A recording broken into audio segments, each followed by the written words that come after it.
Bom, vamos lá, gente. Vamos gravar mais esse vídeo. Vamos lá. Então toca a vinheta.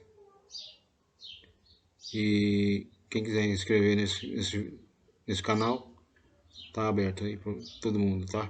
Ok? Vamos lá.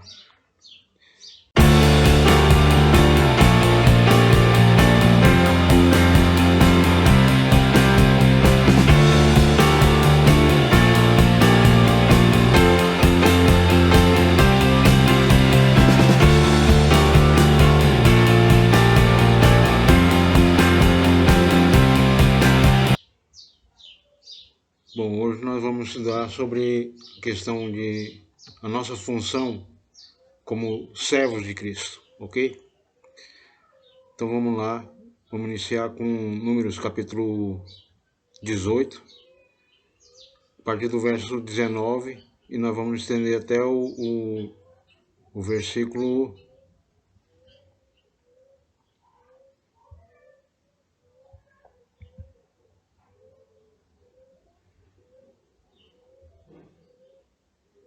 29, ok?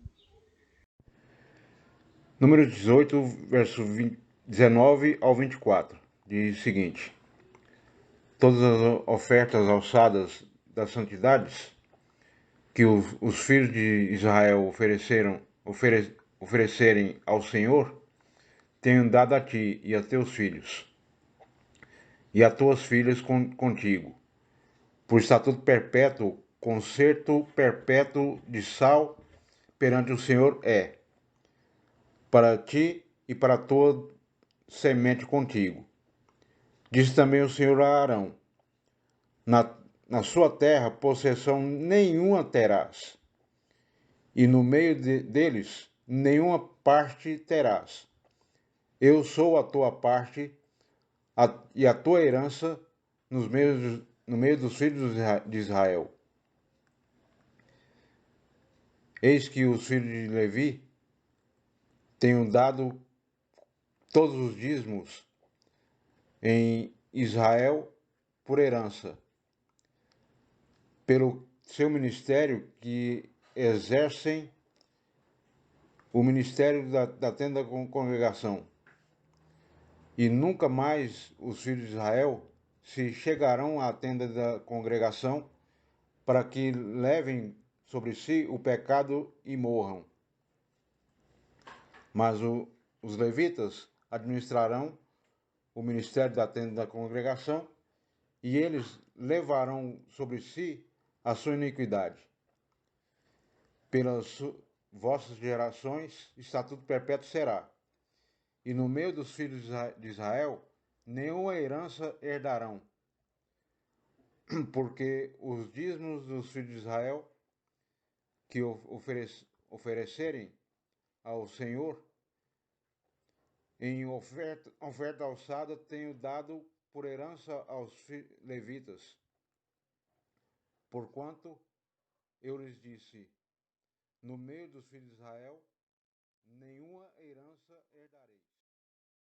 Números 18, 25 ao 29 diz: e falou o Senhor a Moisés, dizendo: também falarás aos levitas, e dir-lhe-ás: quando receberdes os dízimos dos filhos de Israel, que eu deles vos tenho dado em vossa herança, deles oferecereis uma oferta alçada ao Senhor, o dízimo dos dízimos, e cortar-se-vos-á as vossas ofertas alçadas, como o grão da eira e como a plenitude do lagar. Assim também oferecereis ao Senhor uma oferta alçada de todos os vossos dízimos, que receberdes dos filhos de Israel, e deles dareis a oferta alçada ao Senhor, do Senhor a Arão, o sacerdote, De todos os vossos dons oferecereis toda a oferta alçada do Senhor, do melhor deles, e sua santa parte.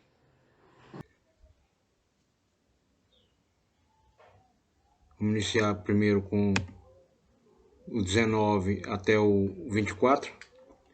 No versículo 20, o próprio Senhor se declara como herança da tribo de Levi. A tribo de Levi. Então devemos levar em conta que no que diz respeito aos levitas, são pessoas que referem que são dessa tribo em especial, israelitas da tribo de Levi e não cantores, ok? Que foram separados por sacerdócio. Toda a tribo de Levi foi separada por sacerdócio. E no capítulo 18, Deus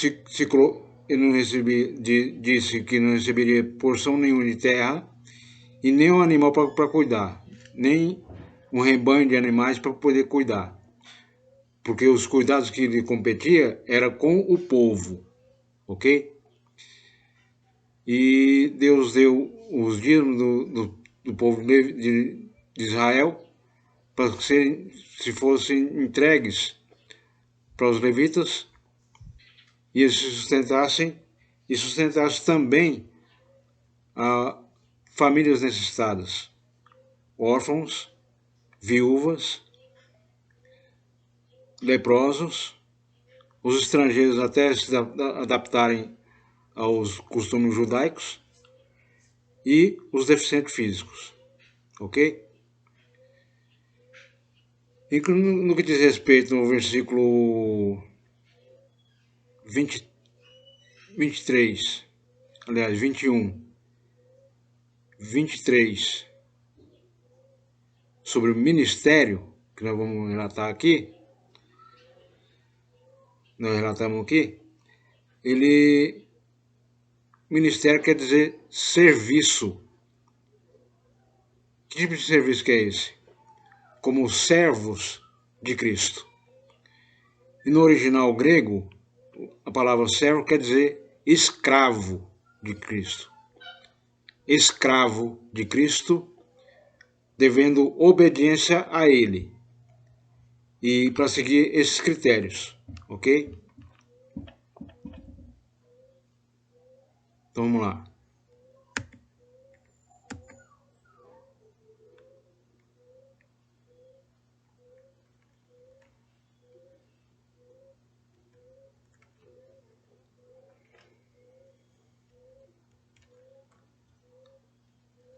Então, em números, eles deveriam ofertar. As ofertas, da oferta que era retirado o dízimo, ok? Era dessas ofertas que seriam oferecidas em sacrifício a Deus, queria retirar o dízimo para sustento deles. Isso em números foi determinado por Deus como estatuto perpétuo e ao longo do passar dos anos foi se perdendo o entendimento sobre isso. Tanto que em 1 Samuel, capítulo 1, aliás, 1 Samuel, a casa de Eli já passou a fazer totalmente diferente. Passou a extorquir as pessoas, tomando da mão grande e não exercendo a função que lhe foi determinada, roubando do povo. Começando ali o roubar do povo. Que povo é esse? O povo de Israel. Como Deus diz lá em Malaquias capítulo 3. A mim me roubais. Quem estava roubando? Considerando que todo o livro de Malaquias é endereçado aos sacerdotes e não ao povo de Israel, às outras tribos de Israel. era somente para a tribo de Levi. Não era para as 11 tribos. Era exclusivo para Levi. Ok? Então já fica bem entendido sobre isso. Que como Deus se colocou como herança desse povo, com certeza ele ia cuidar deles. E era das ofertas que ele ia tirar os dízimos. E os filhos de Eli, Ofni e Finés, tanto Eli como Ofni e Finés, sofreram consequências pela desobediência. Eles morreram. E quantos ministérios a gente vê aí, quantos serviços que seriam destinados para a obra, a gente vê definhando aos poucos por estarem em desobediência aos preceitos que o Senhor estabeleceu como estatuto perpétuo. Devemos observar também algumas questões. Em Atos capítulo 15, para nós não hebreus, não nos foi trazido dízimo. Você pode observar na leitura, conferindo lá em versículo 28 e 29, porque no versículo 28 teve a aprovação do Espírito Santo primeiro. E depois o consentimento devido à aprovação do Espírito Santo por parte dos presbitérios. E depois houve o concílio de Jerusalém, onde foi definido o que nos seria trazido das boas novas de Cristo. No verso 29 diz: abster de alimentos consagrados a ídolo, da carne sufocada, da injeção de sangue e da prostituição. Só isso. Aonde está dízimo aí, nesse texto? Confira, por gentileza. Você vai ver que não está relatando nada sobre dízimo aí nesse texto. O que fala sobre contribuição, a gente vê em 2 Coríntios capítulo 9 e em Filipenses capítulo 4. Quando a igreja de Filipe contribuía e levava recurso financeiro para Paulo para sustentar famílias que estavam necessitando. Foi a única igreja que se prontificou em ajudar pessoas, investir em pessoas e não em si mesmos. Enquanto ele se investia só neles mesmos, ele e os filhos dele, Ofni e Finés, piorou. Qual foi o final deles? A morte. E morte espiritual também. Condenação eterna, ok? Então não adianta querer jogar para cima do povo que não cola. É responsabilidade de quem serve, de quem está a serviço do povo. Mas como assim, pastor? Quem está a serviço do povo? João capítulo 21, naquela conversa de Jesus com Pedro. Pedro, tu me amas? Amo, Senhor. Então apacenta as minhas ovelhas. Cuida das minhas ovelhas. Por 3 vezes Jesus fez a mesma pergunta para Pedro. E o parecer foi o mesmo. Cuida das minhas ovelhas, das ovelhas de Cristo. As ovelhas que estão no aprisco, ou seja, nas denominações, não são dos pastores dirigentes, são de Cristo. É Ele que é o cabeça. É Ele que é o cabeça. Ok?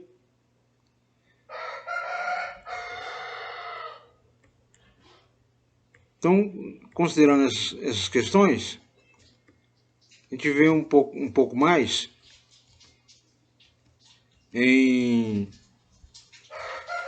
na primeira carta de João, capítulo 4, do verso 7 ao 12.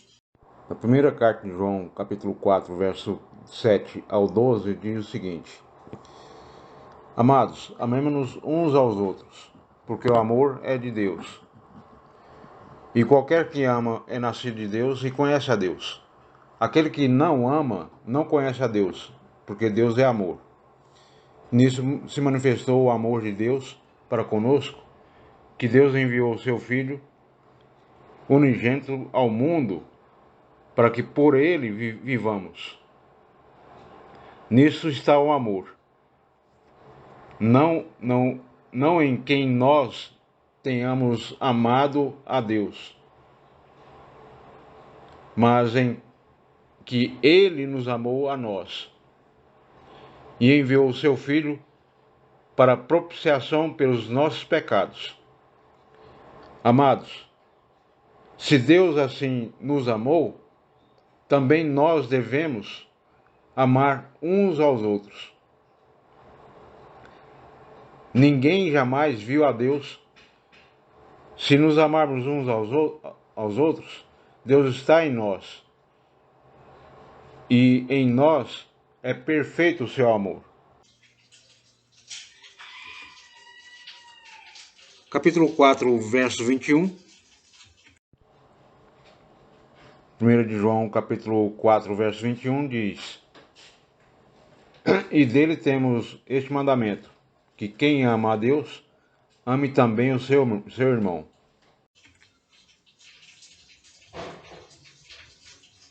Mateus capítulo 22, do 35 ao 40. Em Mateus capítulo 22, versos 35 ao 40, diz o seguinte: E um deles, doutor da lei, interrogou-o para o experimentar, dizendo: Mestre, qual o mandamento da lei? Jesus disse-lhe: Amarás o Senhor teu Deus de todo o teu coração, de toda a tua alma, de todo o teu pensamento. Este é o primeiro e grande mandamento. E o segundo, semelhante a este, é: amarás o teu próximo como a ti mesmo. Desses dois mandamentos depende toda a lei e os profetas.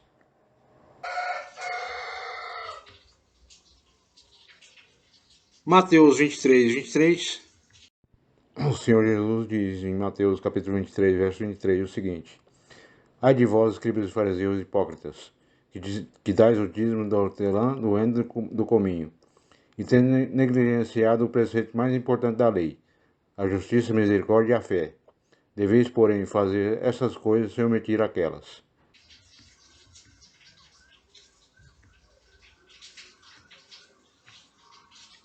Tiago, capítulo 2,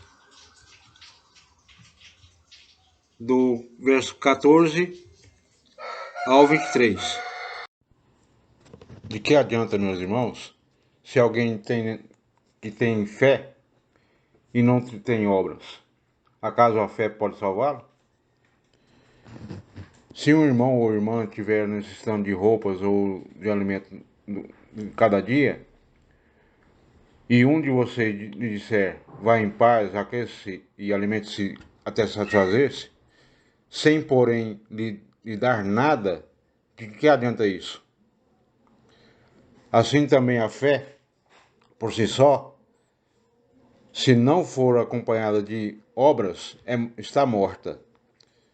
Mas alguém dirá: você tem fé, eu tenho obras. Mostra-me a tua fé sem obras, e eu lhe mostrarei a minha fé pelas minhas obras.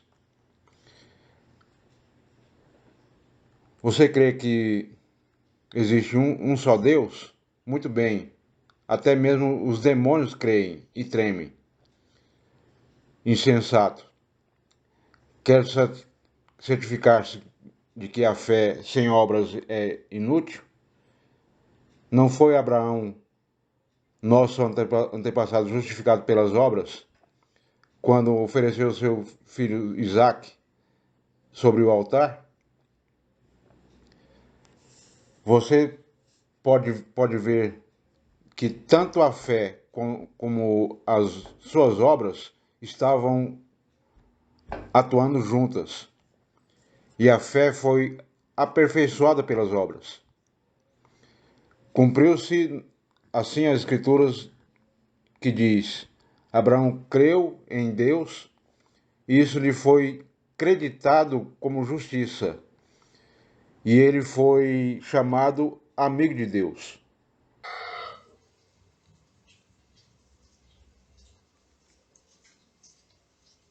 O que é fazer a obra de Deus? É crer na tua palavra e obedecer à ordem de Cristo.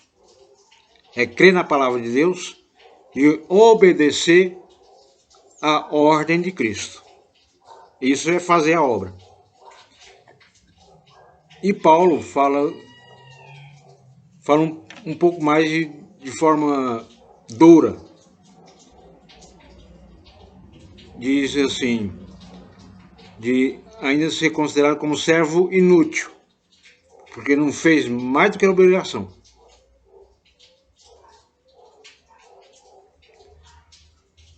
Se ficarmos entendidos assim, vai tudo bem. Eu vou deixar na descrição do vídeo aqui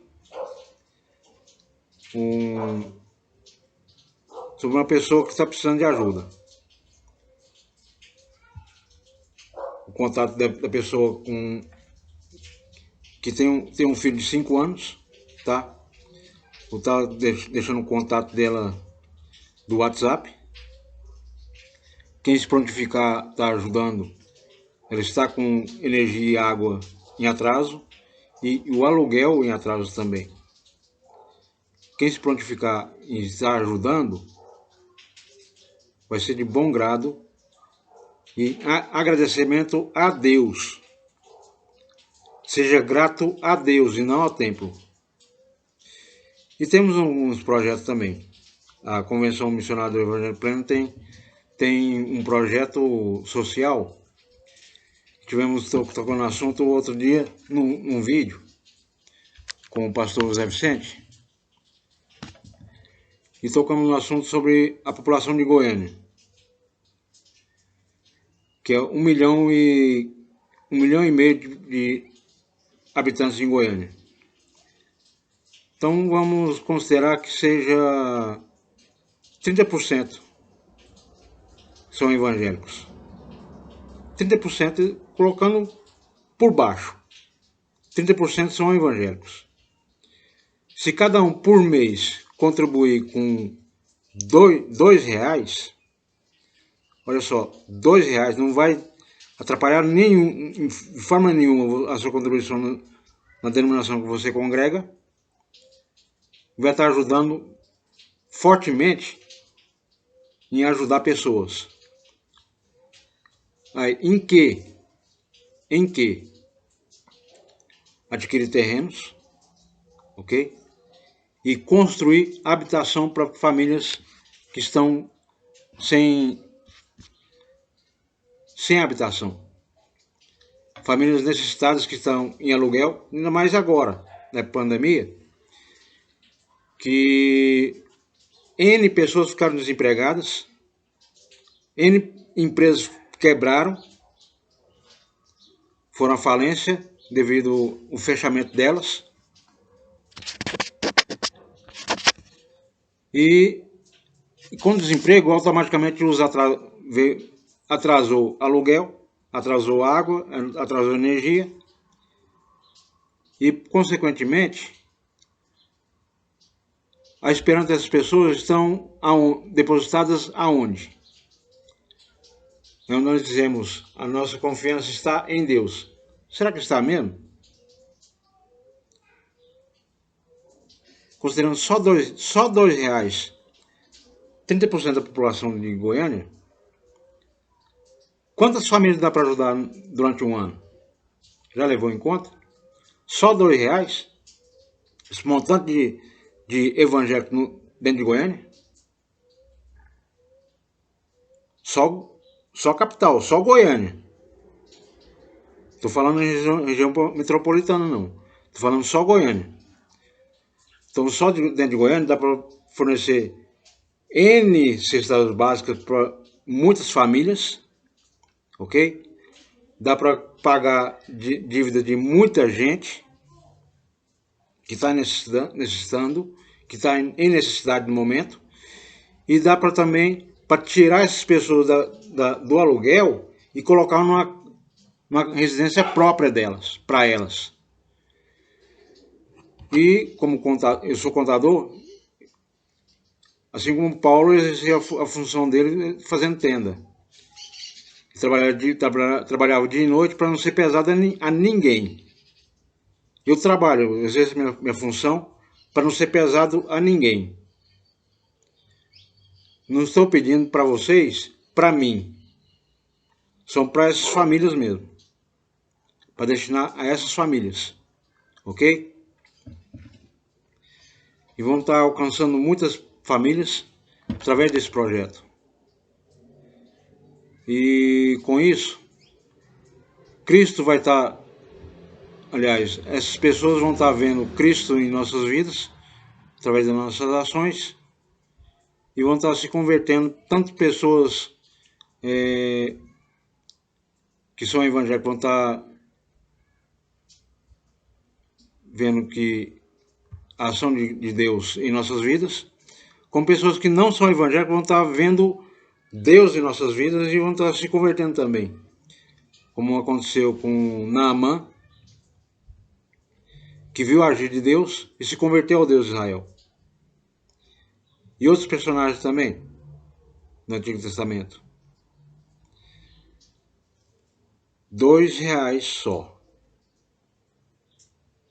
Só R$ 2.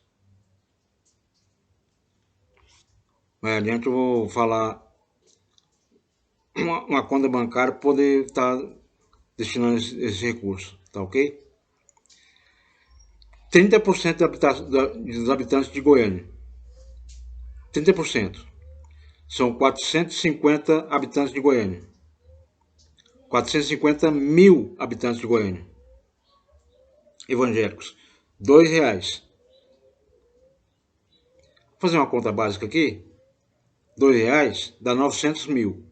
Quantos terrenos dá para comprar? Quantas cestas básicas dá para comprar? Quantos aluguéis dá para poder quitar? Quantas energias e água dá para quitar para essas famílias? Para se ficarem em paz. Não deverem a ninguém. E a palavra fala também, deveis somente o amor. Quem é o amor? Deus. Deus é amor. Tem como a gente retribuir, pagar nossos débitos para Ele? É impossível. Nós, por mais que juntemos de recursos, não tem preço que pague o que nós devemos a Ele. Ok? Então, até mais, fique com Deus.